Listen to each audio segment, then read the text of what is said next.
നമസ്കാരം. News time തുടങ്ങാം. അതിനു മുൻപ് ന്യൂസ് ടൈമിലെ പ്രധാന വാർത്തകൾ.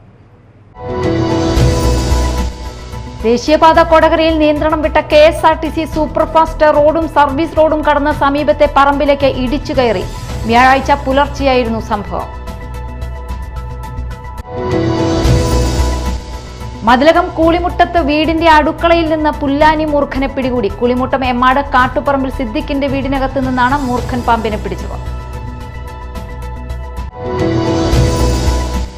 സംസ്ഥാനത്ത് വരും ദിവസങ്ങളിൽ മഴ കൂടുതൽ ശക്തമാകാൻ സാധ്യതയെന്ന് കാലാവസ്ഥാ നിരീക്ഷണ കേന്ദ്രം. ഇന്ന് പത്തനംതിട്ട, കോട്ടയം, ഇടുക്കി, എറണാകുളം ജില്ലകളിൽ യെല്ലോ അലർട്ട്. വിശദമായ വാർത്തകളിലേക്ക് പോകാം. ദേശീയപാത കൊടകരയിൽ നിയന്ത്രണം വിട്ട KSRTC സൂപ്പർഫാസ്റ്റ് ഇടിച്ചു കയറി. തിരുവനന്തപുരത്തു നിന്നും തിരുവില്ലാമലയ്ക്ക് പോയിരുന്ന KSRTCയുടെ സൂപ്പർഫാസ്റ്റ് ബസ്സാണ് എതിർദിശയിലൂടെ റോഡും സർവീസ് റോഡും കടന്ന് സമീപത്തെ പറമ്പിലേക്ക് ഇടിച്ചു കയറിയത്. വ്യാഴാഴ്ച പുലർച്ചെയായിരുന്നു സംഭവം. പേരാമ്പ്ര മേൽപ്പാലം ഇറങ്ങി വരുന്ന ബസ്സാണ് അപകടത്തിൽപ്പെട്ടത്. കൊടകര പോലീസും ഫയർഫോഴ്സും സ്ഥലത്തെത്തി. യാത്രക്കാർക്ക് നിസാര പരിക്കേറ്റു. മതിലകം കൂളിമുട്ടത്ത് വീടിന്റെ അടുക്കളയിൽ നിന്ന് പുല്ലാനി മൂർഖനെ പിടികൂടി. കൂളിമുട്ടം എമ്മാട് കാട്ടുപറമ്പിൽ സിദ്ദിഖിന്റെ വീടിനകത്ത് നിന്നാണ് മൂർഖൻ പാമ്പിനെ പിടിച്ചത്. ഇന്നലെ രാത്രിയിലാണ് മൂർഖൻ പാമ്പ് വീടിനുള്ളിൽ കയറിക്കൂടിയത്. വിവരമറിയിച്ചതിനെ തുടർന്ന് ചാലക്കുടി ഫോറസ്റ്റിന് കീഴിലുള്ള RRT അംഗം അൻസാരി കൂളിമുട്ടം എത്തി പാമ്പിനെ പിടികൂടി. 5 അടിയോളം നീളമുള്ള മൂർഖനെ ഫോറസ്റ്റ് അധികൃതർക്ക് കൈമാറും. കോടാലി കടമ്പോട്ടിൽ പാമ്പ് കടിയേറ്റ് ചികിത്സയിൽ കഴിഞ്ഞിരുന്ന 4ാം ക്ലാസ്സുകാരൻ അനൂഷ് വീട്ടിലേക്ക് തിരിച്ചെത്തി. ഇളയ സഹോദരനൊപ്പം രാത്രി ഉറക്കത്തിനിടെയാണ് അനൂഷിനെ പാമ്പ് കടിയേറ്റത്. കോടാലി കടമ്പോട് കാവുങ്ങൽ സിജോയുടെയും ജോൺസിയുടെയും മകനാണ് അനൂഷ്. അപ്പോളോ ആശുപത്രിയിൽ ചികിത്സയ്ക്ക് ശേഷം സാധാരണ നിലയിലേക്ക് മടങ്ങിയ അനൂഷിനെ വ്യാഴാഴ്ച ആശുപത്രിയിൽ നിന്നും ഡിസ്ചാർജ് ചെയ്തിരുന്നു. തുടർന്ന് കൊരട്ടി ഭാഗത്ത് ബന്ധുവിന്റെ വീട്ടിലായിരുന്നു. കഴിഞ്ഞ 18-ന് രാത്രിയിലാണ് കടമ്പോട് കാവുങ്ങൽ വീട്ടിൽ സിൽജോയുടെയും ജോൺസിയുടെയും മക്കളായ അനൂഷിനും അൽജോയ്ക്കും ശംഖുവരൻ ഇനത്തിൽപ്പെട്ട പാമ്പിന്റെ കടിയേറ്റത്. അൽജോ 19-ന് രാവിലെ ആശുപത്രിയിലേക്കുള്ള യാത്രക്കിടയിൽ മരണത്തിന് കീഴടങ്ങിയിരുന്നു. 19 മുതൽ കറുകുറ്റിയിലെ സ്വകാര്യ ആശുപത്രിയിൽ ഏതാനും ദിവസം തീവ്രപരിചരണ വിഭാഗത്തിൽ അനൂഷ് ചികിത്സയിലായിരുന്നു. പിന്നീട് അനൂഷിനെ തുടർ ചികിത്സയ്ക്കായി മുറിയിലേക്ക് മാറ്റിയിരുന്നു. ബുധനാഴ്ച വൈകിട്ട് 5ഓടെ കൊടുങ്ങാപ്പള്ളിയിലാണ് മാതാവിനും ബന്ധുക്കൾക്കുമൊപ്പം അനൂഷ് ആദ്യം എത്തിയത്. തുടർന്ന് 5:30 കടമ്പോടുള്ള വീട്ടിൽ എത്തി. ഇപ്പോൾ നമ്മൾ ചുറ്റിനും വീടിന് ചുറ്റും തലയുടെ എല്ലാം കോൺക്രീറ്റ് ചെയ്തു. പിന്നെ നമ്മൾ ആ പൊളിച്ച ഭാഗമൊക്കെ കോൺക്രീറ്റ് ചെയ്തെല്ലാം ചെയ്തു. പിന്നെ ഇപ്പോൾ വീടിൻ്റെ ഉള്ളിലാണെങ്കിലും വെള്ളം കെട്ടി നിർത്തി, കെമിക്കലിട്ട് ഒഴിച്ച് ഒരു രാത്രി മുഴുവൻ നിർത്തി. അപ്പോൾ അതിൻ്റെ ഉള്ളിൽ എന്തെങ്കിലും ഉണ്ടെങ്കിൽ അത് പോകാൻ പറ്റും, അങ്ങനെ ചെയ്തു. പിന്നെ ബാത്റൂമിൻ്റെ ടൈല് കുത്തി എല്ലാം പൊളിച്ച് കളഞ്ഞ് വീണ്ടും വേറെ ഇട്ടു. എയർ ഹോള് എല്ലാം മുകളിലുള്ളതൊക്കെ എല്ലാം ചെയ്തിട്ടുണ്ട്.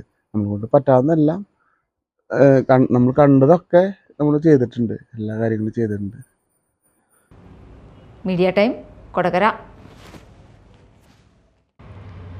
മാളയിൽ NH അൻവർ അനുസ്മരണം കേബിൾ TV ദിനമായി ആചരിച്ചു. മാള കേബിൾ TV ഓഫീസ് പരിസരത്ത് നടന്ന ചടങ്ങിൽ COA മാള മേഖലാ പ്രസിഡന്റ് PS സുബിതൻ പതാക ഉയർത്തി. സംസ്ഥാന പ്രസിഡന്റായും അതേപോലെ തന്നെ KCL MD-ആയും പല മേഖലകളിലും പ്രവർത്തനം ആരംഭിച്ചു.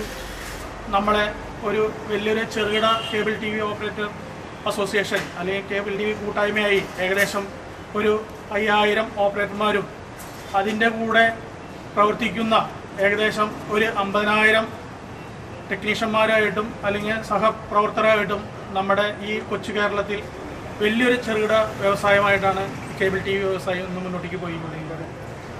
ഇതിൻ്റെ ഇന്ന് മെയ് 7 ഈ കേബിൾ ഡേ ആചരിക്കാനായിട്ട് അൻവർക്ക നടത്തിവെച്ച പ്രവർത്തനങ്ങളും അൻവർക്കനെ അനുസ്മരിച്ചുകൊണ്ട് അൻവർക്കയുടെ കുടുംബാംഗങ്ങളുടെയും ഇന്നും നമ്മളുടെ മനസ്സിൽ ഓർത്തുകൊണ്ടു. സെക്രട്ടറി CP പ്രദീപ്, ജീവനക്കാർ എന്നിവർ പങ്കെടുത്തു. സംസ്ഥാനത്ത് വരും ദിവസങ്ങളിൽ മഴ കൂടുതൽ ശക്തമാകാൻ സാധ്യതയുണ്ടെന്ന് കാലാവസ്ഥാ നിരീക്ഷണ കേന്ദ്രം. ഇന്ന് പത്തനംതിട്ട, കോട്ടയം, ഇടുക്കി, എറണാകുളം ജില്ലകളിൽ യെല്ലോ അലർട്ട് പ്രഖ്യാപിച്ചു. ഞായറാഴ്ച വരെ സംസ്ഥാനത്ത് വിവിധയിടങ്ങളിൽ മഴ തുടരുമെന്നാണ് പ്രവചനം. കനത്ത മഴയ്ക്കൊപ്പം മണിക്കൂറിൽ 50 കിലോമീറ്റർ വരെ വേഗതയിൽ കാറ്റിനും സാധ്യതയുണ്ട്. സംസ്ഥാനത്ത് വേനൽ മഴ ശക്തമാകുന്ന സാഹചര്യത്തിൽ ജനങ്ങൾ ജാഗ്രത പാലിക്കണമെന്നും കാലാവസ്ഥാ വകുപ്പ് മുന്നറിയിപ്പ് നൽകി. പ്രധാന വാർത്തകൾ ഒരിക്കൽ കൂടി. ദേശീയപാത കൊടകരയിൽ നിയന്ത്രണം വിട്ട KSRTC സൂപ്പർഫാസ്റ്റ് റോഡും സർവീസ് റോഡും കടന്ന് സമീപത്തെ പറമ്പിലേക്ക് ഇടിച്ചു കയറി. വ്യാഴാഴ്ച പുലർച്ചെയായിരുന്നു സംഭവം. മതിലകം കൂളിമുട്ടത്ത് വീടിന്റെ അടുക്കളയിൽ നിന്ന് പുല്ലാനി മൂർഖനെ പിടികൂടി. കൂളിമുട്ടം എമ്മാട് കാട്ടുപറമ്പിൽ സിദ്ദിഖിന്റെ വീടിനകത്ത് നിന്നാണ് മൂർഖൻ പാമ്പിനെ പിടിച്ചത്. സംസ്ഥാനത്ത് വരും ദിവസങ്ങളിൽ മഴ കൂടുതൽ ശക്തമാകാൻ സാധ്യതയെന്ന് കാലാവസ്ഥാ നിരീക്ഷണ കേന്ദ്രം. ഇന്ന് പത്തനംതിട്ട, കോട്ടയം, ഇടുക്കി, എറണാകുളം ജില്ലകളിൽ യെല്ലോ അലർട്ട്.